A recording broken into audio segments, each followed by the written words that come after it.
Welcome to On the Edge with April Mahoney Brains. Here, this is the spot where the conversation is pointed, the guests are sharp, and the responses are never dull. Welcome home, Brains. There's only one requirement to hang out on the edge, is that you open your big brain and close your small mind. Did you bring your thinking caps? It's time to put them on, because the conversation starts now.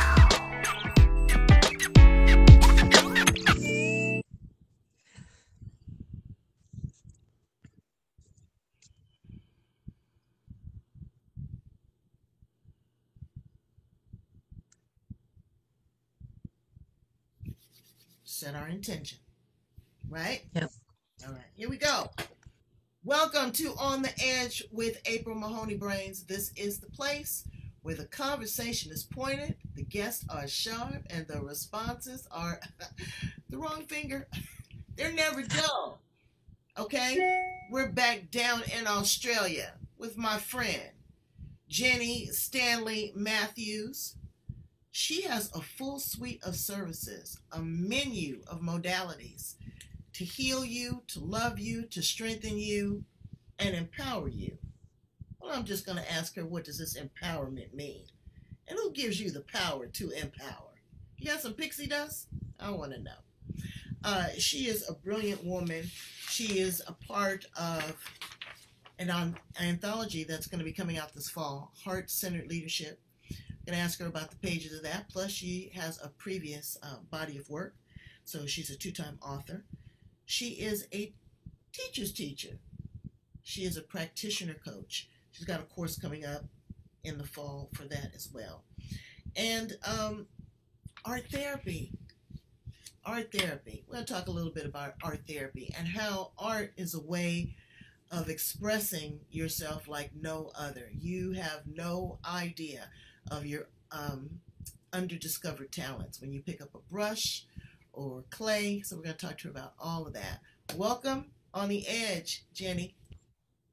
Thank you so much for that interruption. Introduction, okay? An introduction is an interruption, so that's good. Thank you, April. That's beautiful. Thank you. I'm so glad to be here. So tell me a little bit about, let's jump in the middle. Let's jump right in the middle and then work our way around. Because, you know, people like to tell the progression. I like to get to the meat. The middle is the good part. How in the world did this modality or these modalities find you? After being in the corporate world for a stint, I ended up in kinesiology through seeing it 3 times after starting a family. I moved out to regional Australia and was out there doing something completely different. And it just grabbed me. It's something that I thought I could use with my family. And I ended up learning the whole 6 levels and everything that I needed to become accredited at the time and became a kinesiologist. But I've always been creative. I've always been very intuitive. And I learned from a very young age the power of the mind and the power of the unconscious and the power of belief. And so I had a thirst to learn about modalities that tapped into that. And so I've just kept adding to my what I can offer, because I like to just draw on bits to personalize to whoever I'm talking to. I want to personalize and meet their innate healing intelligence and give it what it needs and draw on all these abilities. Yeah. Well, it's a lot of work. Let's talk about empowerment. Yep. Empowerment is, to me, like a codependent. It's allowing someone else to unleash your power. I get coaching, not even coaching, because the word coaching, authentic, and there's another one. It's oversaturated, in my opinion. And it becomes diluted and cheap because everybody doesn't have the ability to be empowered. That's right. Let's just take it that everybody's not going to be a leader, okay? That's okay. I have no problem. I've been a good follower, and if I have to follow again, I will. People don't get that. They don't understand their place in the world, and so they rely on external forces, influences, drugs, sex, modalities, religion, to fill this gap. How does working with someone and calling yourself an empowerment coach really help them go through this? Because there's therapy, you Yeah, know. I, they need to, they come to me because they're ready to change. I really put it out there that I have clients that match my vibration. When I first started, I didn't. I was feeling responsible for their change and it wasn't working. I learned the hard way. It was taking its toll on me and on my body, and I couldn't do it for them. So I went through a process where I learned that these people, I needed to attract people that were ready to do the work. And I can't empower anyone. I can give them the tools, but ultimately my job's done when they become self-sufficient, when they take personal accountability for their own healing, that self-actualization. What I'm teaching them is we all have tools within our body to become empowered. Mhm. Most of us don't know this, but there's ways you can tweak what you already have to work in your favor. And I educate them on that in simple ways. I don't want it to be hard. And empowerment isn't about being a leader. Everyone's on their individual journey with empowerment. Empowerment to me might mean something different to you, but it's a power that comes from within that you draw on. That's your life force, that gets you up in the morning. And when it's not within you, you look for it outside of you. And that's when you start to become a slave to your job. That's when you become a people pleaser. That's when you become codependent in relationships. When you can take your power back and have it within you, you open up a world of choice where you can choose if that relationship's the best one for me, whether I really should be in that job. It gives you choice. It allows you to have boundaries to bring back balance. It lets you discover what your needs and desires are, which a lot of people who rely on external sources for their self-worth, they don't even know what their needs and desires are when I ask them. And Right. your needs and desires are directly connected to your potential as a person. You need to know what they are. So Absolutely. all that shifts when you move the energy within you instead of looking for it outside of you. Yeah. What do you think of this age of Aquarius and the female energy? Do you feel more powerful? I feel I do. I do. I'm just feeling in command, in control. How do you feel? I felt I felt that way when I turned 50. Ah, I don't know, yeah. something happened when I turned 50. That was a few years ago. And I don't know, I just felt comfortable in my own skin all of a sudden. Yeah. Yeah. Yeah. You know what you will allow and what you won't allow. Yeah. What you've allowed into your heart is also art therapy. Um, Yeah. you are such a creative. I'm a creative too. I dibble and dabble with art. And one of the things that I found, I'll tell you a quick story. Brains, I love to share my stories with you. It was my brother. My brother passed away. And as we were cleaning up his apartment, we found that he had a pottery wheel. Hmm. All of these years, I never knew that he had a pottery wheel. He learned it when he was in jail. Bless his heart. But this was something that he really, really loved. And I saw a couple pieces of his work and I was just mesmerized. Children, art therapy when there is distress or they've seen some trauma or they're trying to express themselves come out in art. People with mental challenges, autism, there's all kinds of things that come out through art. How did art come through you? As a child, I used art for my own therapy. When I was stressed, I used to draw and escape into my art. As I got older, I ended up learning it. There's art as therapy and there's art in therapy. So art as therapy is when you draw to sort of calm yourself down or to express yourself. Art in therapy is when you actually use the art as therapy. So when you draw or put pen to paper or create or do pottery or any sort of creativity, because humans are naturally creative creatures, you are tapping directly into your unconscious mind. Mm. So if I get somebody to draw a picture, maybe of a house and a person, or let them just draw whatever they want, instead of us talking about their trauma, because trauma isn't stored in the part of the brain where you can articulate. And when you ask someone directly to talk to you about their trauma, they can't really tell you. But when you get them to draw And you don't even have to talk about the trauma. You can ask them questions using their picture, like, why did you go for that color? Or tell me about those shapes. How do they make you feel? They're actually giving you the answers to that trauma without having to go there directly. It's just a gentler way to do it, and it's more direct into the unconscious. Yeah, it's just, wow. I did it recently with elderly people out in regional Australia. I toured for a couple of weeks and caught up with them in all the towns, and we were talking about their health and what they needed for their health. And I ended up getting little animal shapes, and I got them all to choose an animal, and they had to draw what that animal needed. They had to draw on a bit of paper as if they were drawing the habitat. What did it need for security? What did it need for companionship? And I got them to all draw the habitat of the animal that they picked. And then we put the animal in there and they loved it. Then we talked about it because some of them had a really tight closed gate. They really wanted the security. Others had no people in there, no friends. So you can use art as a way of, it's enjoyable because we're naturally creative as humans, but it's also a way of gently talking about something, and people get it when you talk about it that way. Absolutely. Yeah. So what type of things do you do at the center? Tell us about the center.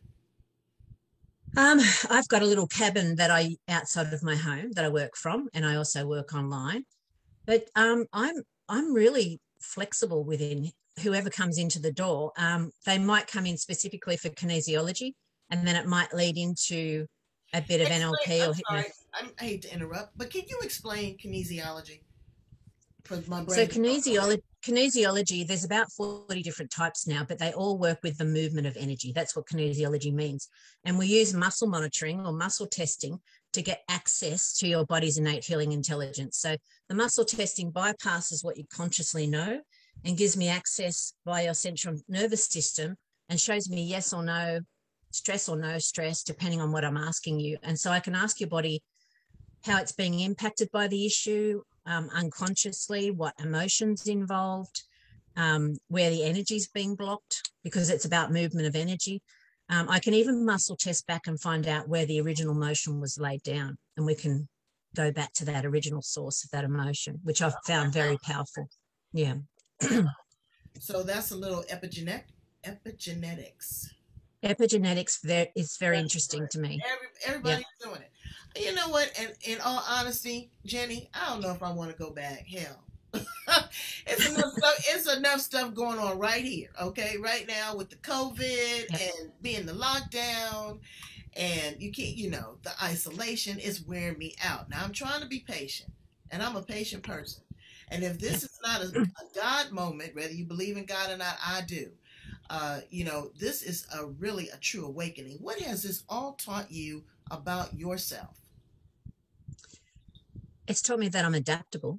Mm-hmm. I'm fortunate to live in a beautiful part of Australia where I don't feel as, I'm very sociable, but I don't feel as impacted by it because I'm in a nice place. My work's become more flexible. I do more work online. I've come up with techniques that are more adaptable online. Our family spends more time together. It's a bonus. I see a lot of fear, and I see a lot of different personalities come out in people, how they respond to it, how they respond to you, and all the arguments to and for, against.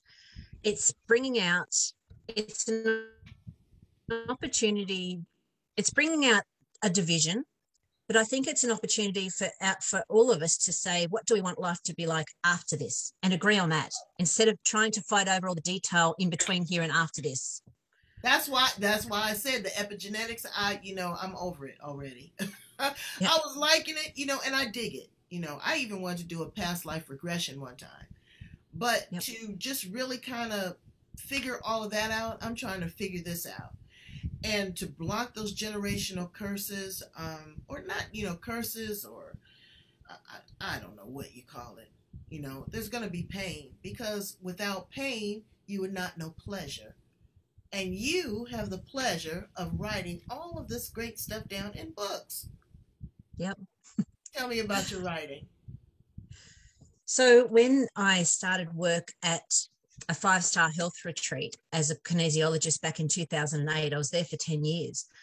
What surprised me, because I had my own self-worth issues growing up, and I was dealing with mums and dads, successful business owners, elite athletes, celebrities, and self-worth issues were coming up all the time. And so it showed me that they didn't discriminate, that we were taught money plus success equals happiness, and it doesn't, because all these people weren't happy and they had all those things that we were told on paper we need to have to be happy.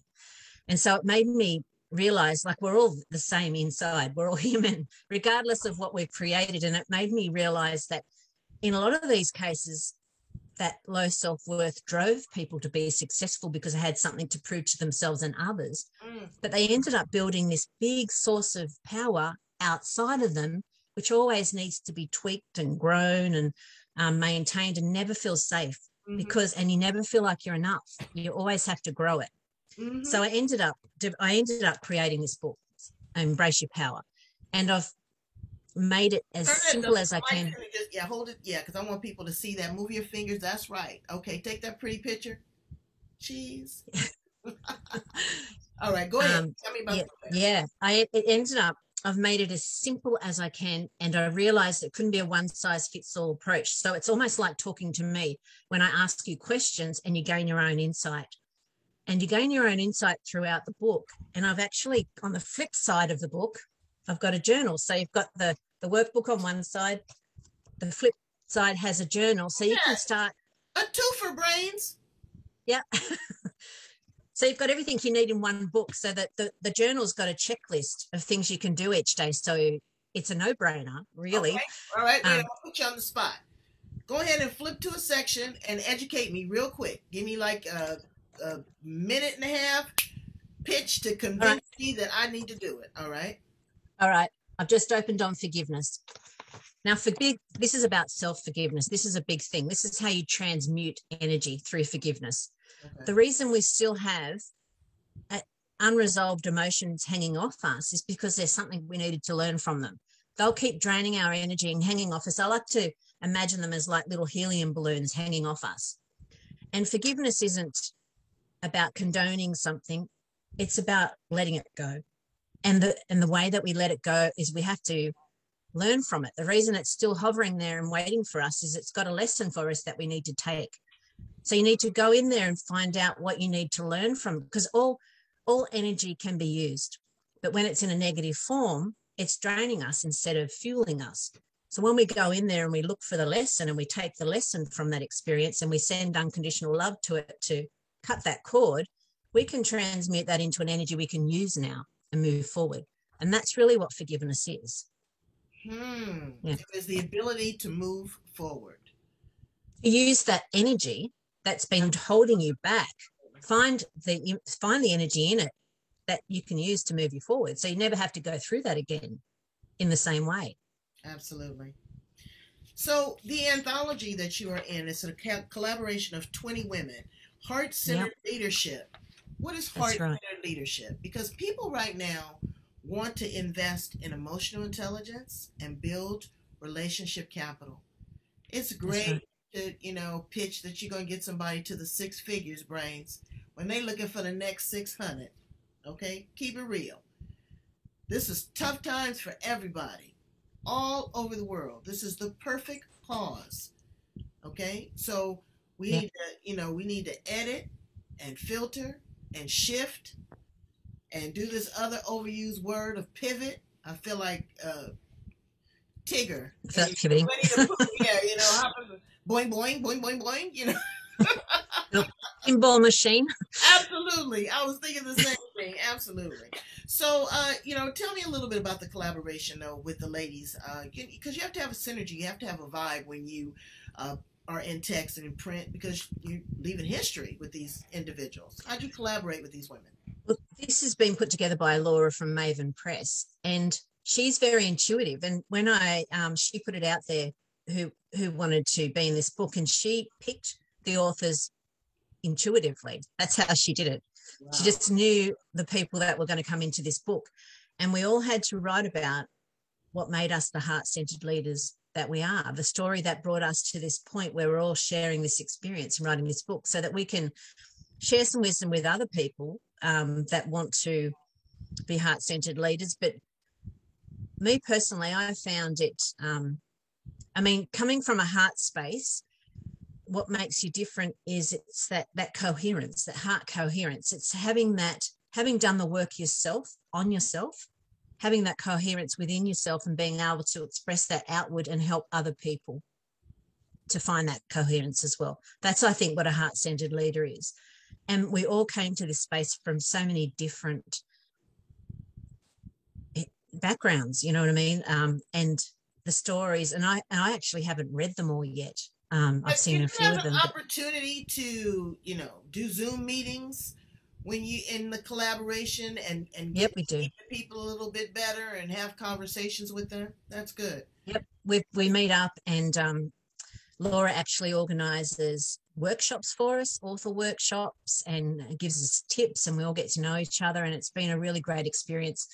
The profits are to raise money for Indigenous scholarships for Indigenous authors in Australia. So all the profits go for that, and it's been a great cause, and energetically it's been a beautiful experience, and it's been very cathartic for me. I touched on some areas in my life that I'd never spoken about before, so it's taken me out of my comfort zone, and yeah, it's been a great experience. Do you have the cover of it? Is it out yet?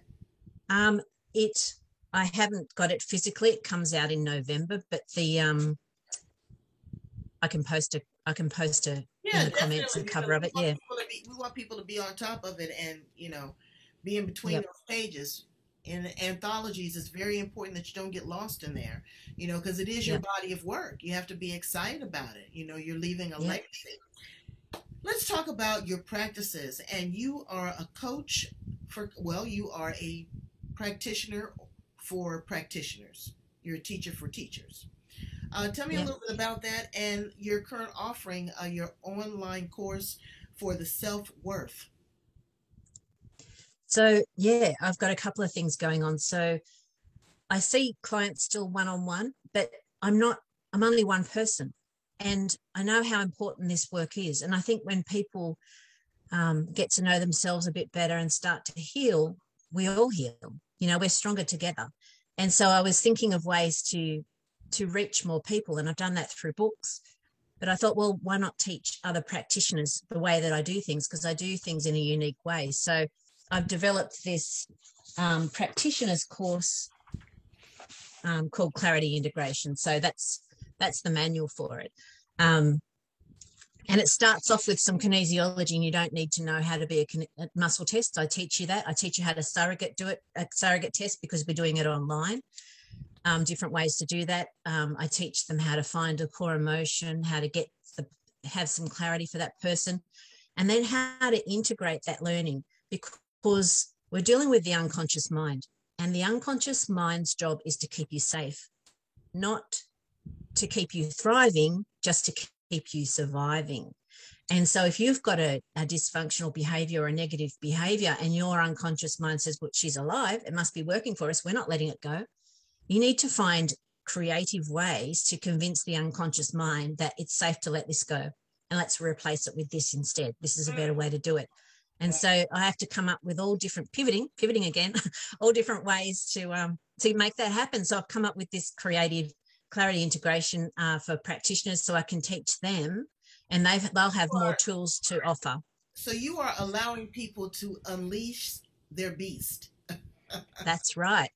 I want them to have lots of tools that they can offer their clients online, and in interesting ways, because you don't want to meet with someone and get the same thing over and over online. You want to have different ways to approach things. I had to refer to my notes. You said interesting things. Okay, I didn't want to get out of this interview without doing this. Brains, you got to follow her on Facebook. She got some relaxation techniques. You find a lot of stuff like EFT tapping and self-hypnosis. Well, will you do the unrolling of the ears, not